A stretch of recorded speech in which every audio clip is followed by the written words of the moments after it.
Assalamualaikum warahmatullahi wabarakatuh. Alhamdulillah wassalatu wassalamu ala Rasulillah wa la haula wa la quwwata illa billah. Allahumma 'allimna ma yanfa'una wanfa'na bima 'allamtana wa zidna ilman wa aslih lana sya'nana kullahu wa la takilna ila anfusina tarfata 'ainin.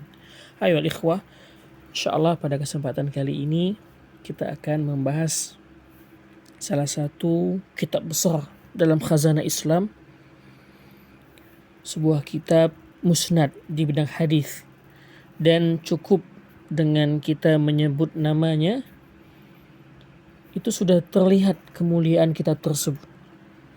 Kitab tersebut berjudul Musnad Ahmad, karya Imam Ahmad bin Muhammad bin Hanbal Asy-Syaibani. Beliau Imam Ahmad lahir pada tahun 161 Hijriah dan wafat tahun 241 Hijriah. Imam Ahmad adalah seorang alim, imam besar Islam, ahli hadis, dan juga seorang faqih. Ketokohan beliau tidak kita ragukan lagi. Imam Ahlussunnah wal Jamaah. Kitab beliau ini, Musnad Ahmad ini, memiliki sejarah yang panjang. Insyaallah pada kesempatan ini kita akan coba untuk ringkas beberapa poin pentingnya dalam program Sahabat Kitab, Maktabah Riyadhus Shalihin, literasi kitab para ulama. Imam Ahmad dikenal dengan perjalanan ilmiahnya yang masyhur, terkenal. Beliau pernah keluar dari Baghdad menuju Makkah Al-Mukarramah. Di Mekah, beliau berniat melanjutkan perjalanan ke Yaman. Untuk apa? Untuk mendengar langsung hadis dari Abdul Razak bin Hammam As-San'ani. Abdul Razak seorang ulama besar ahli hadis. Perjalanan dari Baghdad ke Yaman tentu sangat jauh di kala itu. Namun ternyata Imam Ahmad mendapati Abdul Razak ini sedang berhaji di Mekah. Saat itu Imam Ahmad ditemani Imam Yahya bin Ma'in, ulama besar dalam bidang jarh wa ta'dil. Imam Yahya bin Ma'in berkata kepada Imam Ahmad, kita sudah menemukan yang kita cari. Al-Imam Abdul Razak bin Hammam As-San'ani ada ini di Mekah, sedang haji. Kenapa kita harus jauh-jauh ke Yaman kalau kita bisa mendengar hadis dari Abdul Razak di sini di Mekah saat beliau haji? Tapi Imam Ahmad menjawab dengan lantang, niat saya dari awal adalah mendengar hadis darinya di Yaman. Allahu Akbar. Maka kata Imam Ahmad, lanjutnya, maka saya tidak akan mengambil hadis darinya kecuali di Yaman. Ya subhanallah. Maka selanjutnya Abdul Razak pulang lebih dahulu ke Yaman. Imam Ahmad pun berangkat menyusul Abdul Razak. Dalam perjalanan menuju Yaman, Imam Ahmad ini kehabisan bekal sampai harus bekerja sebagai kuli angkut barang selama 3 hari. Agar apa? Agar bisa makan.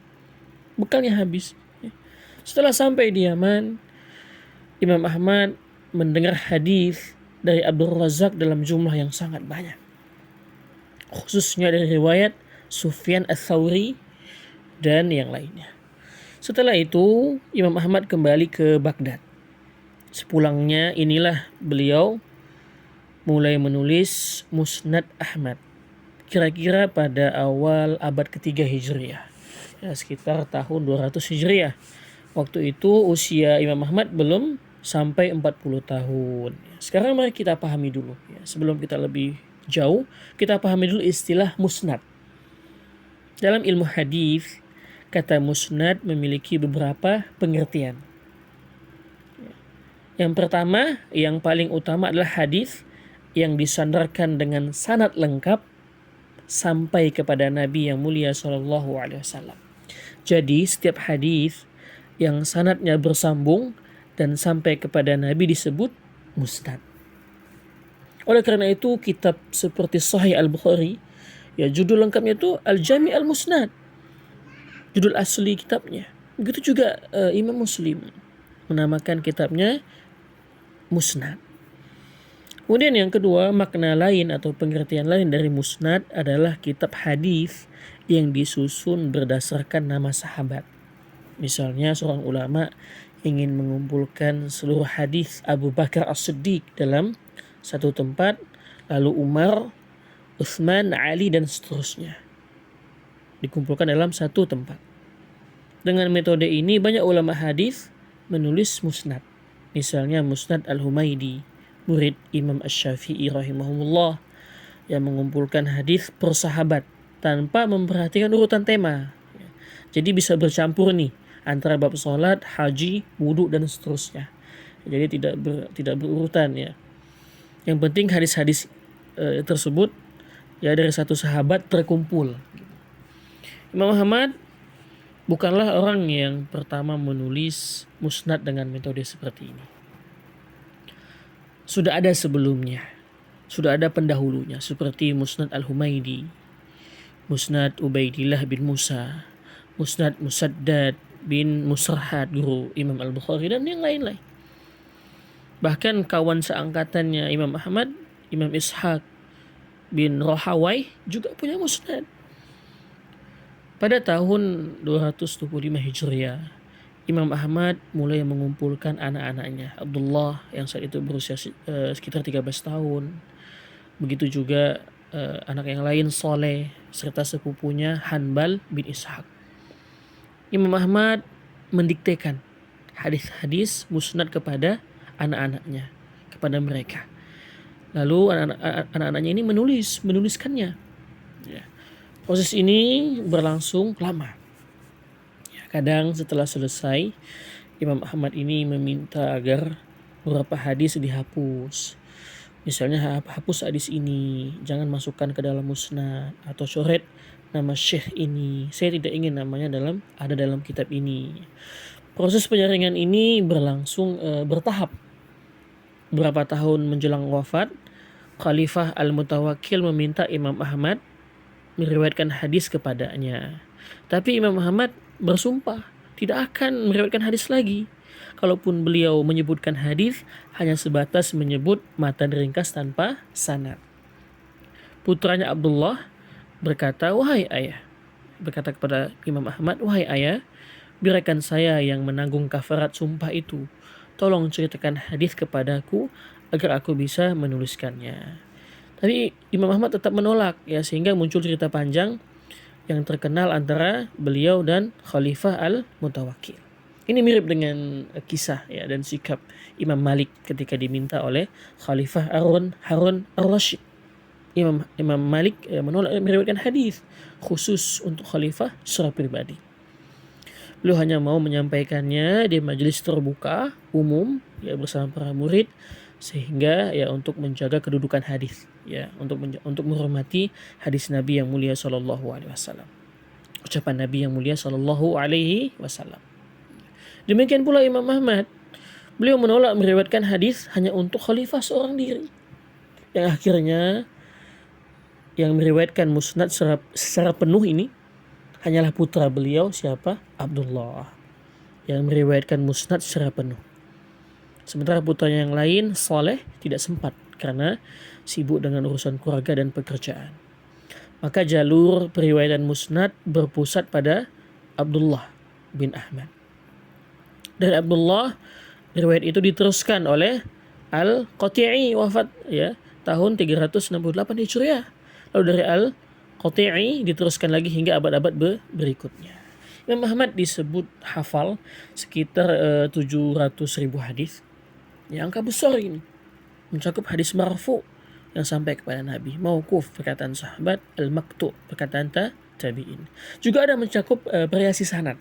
Bila satu matan diriwayatkan banyak jalur, maka dihitung sebagai hadis-hadis terpisah. Dari jumlah itu, Imam Ahmad memilih sekitar 3.000 hadis untuk dimasukkan ke dalam musnad. Lalu muncul pertanyaan, apakah dalam musnad ada hadis palsu atau hadis maudhu? Ya, dalam hal ini Ibnu Jauzi mengatakan ada. Dan beliau menyebut 29 hadis. Namun Abu Al-A'la Al-Hamadani menolak keras pendapat ini. Nah, Ibnu Taimiyah mengambil jalan tengah.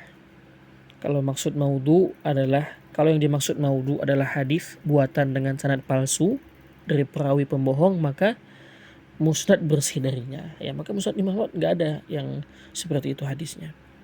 Kalau yang dimaksud maudhu adalah hadis buatan dengan sanad palsu dari para perawi pembohong, maka musnad bersih darinya. Tapi kalau yang maksud hadis yang palsu itu sangat lemah, ya memang ada.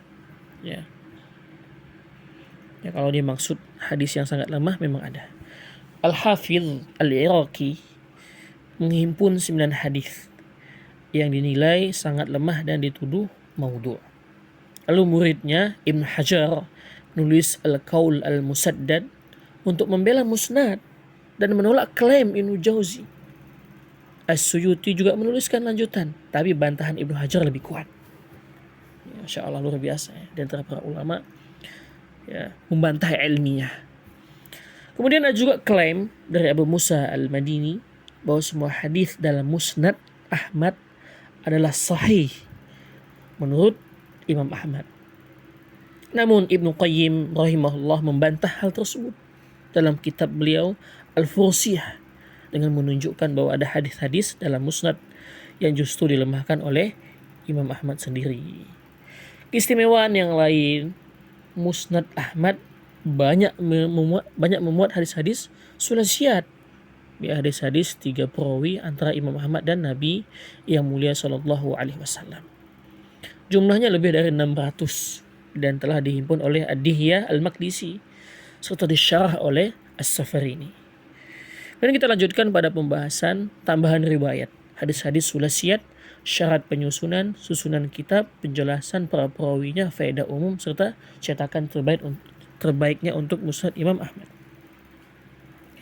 Dalam bagian ini kita akan bahas banyak hal terkait dengan musnad. Pertama ada istilah ziyadat, tambahan riwayat dalam kitab-kitab hadis, baik sahihain, sunan maupun musnad. Maksud dari ziyadah adalah bahwa penulis kitab atau murid yang meriwayatkan darinya terkadang menambahkan sanad atau komentar dalam kitab. Tambahan itu tetap disebut sebagai ziyadat dari periwayat. Hal ini juga ada dalam Sahih Al-Bukhari dan Sahih Muslim. Bahkan pada Sunan 4, khususnya Sunan Ibnu Majah, terdapat cukup banyak ziyadat yang ditambahkan oleh Ibnu Qattan. Dalam Musnad Imam Ahmad rahimahullah, putranya Abdullah bin Ahmad memiliki tambahan riwayat atas ayahnya. Terkadang ia meriwayatkan langsung dari ayahnya, tapi ada kalanya dia menyebut guru lain tanpa menyebutkan ayahnya. Kadang pula ia menyebutkan sanad lengkap dari ayahnya. Lalu di akhir menambahkan, hadis ini juga aku dengar dari fulan yang telah meriwayatkannya kepada ayahku. Total tambahan dari Abdullah bin Ahmad berjumlah 229 hadis marfu', 31 athar dari para sahabat dan 4 athar dari tabi'in. Sedangkan periwayat Abdullah yaitu Al-Qati'i apakah juga memiliki ziyadat? Para ulama berbeda pendapat dalam hal ini. Yang pertama ada yang mengatakan ada 11 hadis tambahan. Pendapat Ahmad Al-Bana As-Sa'ati dalam Fathur Rabbani. Yang kedua ada yang mengatakan hanya 1 sanad seperti Dr. Amir Hasan As-Sabri, ya, seorang peneliti dari Irak. Yang ketiga Syekh Al-Albani rahimahullah berpendapat tidak ada tambahan sama sekali. Jikapun ada tambahan, jumlahnya sangat sedikit dibanding 27.000 lebih hadis dalam musnad. Jadi klaim sebagian orang bahwa musnad bukan karya Imam Ahmad atau putranya, melainkan karya Al-Qati'i, jelas itu tidak benar. Ya. Selanjutnya, soal syarat Imam Ahmad. Beliau mensyaratkan tidak memasukkan perawi pendusta, tapi beliau tidak terlalu ketat. Beliau tetap meriwayatkan dari sebagian perawi majhul, tidak dikenal, atau yang lemah meski jumlahnya tidak banyak. Ibnu Taimiyah rahimahullah ta'ala berpendapat bahwa syarat Imam Ahmad lebih kuat daripada Abu Dawud. Tapi menurut sebagian peneliti itu tidak sepenuhnya benar. Karena Abu Dawud lebih fokus pada hadis ahkam, ya, hadis hukum. Sedangkan musnad tidak dibatasi pada itu saja. Dari segi penyusunan, Imam Ahmad membagi musnad menjadi 18 musnad besar, dan dalamnya terdapat musnad kecil.